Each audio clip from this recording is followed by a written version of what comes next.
भारत और अमेरिका के बीच वर्तमान में व्यापारिक रिश्ते तनाव भरे चल रहे हैं। अमेरिकी राष्ट्रपति डोनाल्ड ट्रंप ने भारत पर और अतिरिक्त 25% टैरिफ लगा दिया है, जिसने सुर्खियां बटोरी हैं। इस तरह अब भारत पर अमेरिका द्वारा 50% टैरिफ लगाए जाने को लेकर लगातार प्रतिक्रियाएं सामने आ रही है। अमेरिका के इस कदम से किन सेक्टर्स पर असर होगा, इसको लेकर भी चर्चाएं जारी हैं। इसी बीच प्रधानमंत्री नरेंद्र मोदी ने इशारों ही इशारों में बिना अमेरिका और अमेरिकी राष्ट्रपति डोनाल्ड ट्रंप का नाम लिए राजधानी दिल्ली में आयोजित एक सम्मेलन को संबोधित करते हुए कहा कि भारत अपने किसानों के साथ कोई समझौता नहीं करेगा। पीएम मोदी ने कहा कि भारत किसानों, मछुआरों और डेयरी क्षेत्र से जुड़े लोगों के हितों से कभी समझौता नहीं करेगा। पीएम मोदी ने इस सम्मेलन में कहा कि अगर मुझे किसानों के हितों की रक्षा के लिए कीमत चुकानी पड़ेगी तो मैं इसके लिए तैयार हूं। आपको बता दें कि अमेरिकी राष्ट्रपति डोनाल्ड ट्रंप ने भारत पर अतिरिक्त 25% टैरिफ लगाने को लेकर कहा कि भारत रूस से तेल खरीदने के मामले में चीन के बहुत करीब है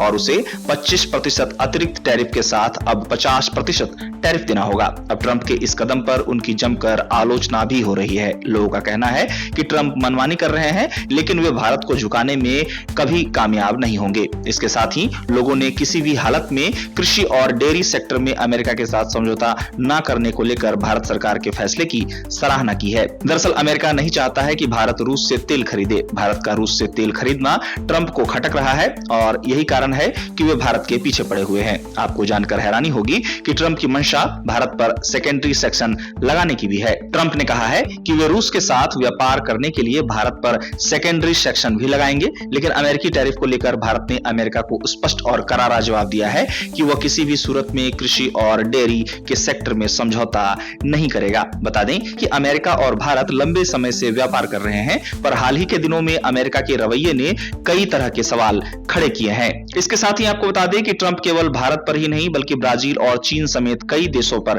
टैरिफ लगा रहे हैं, जिससे उन्हें वैश्विक स्तर पर आलोचनाओं का सामना करना पड़ा है।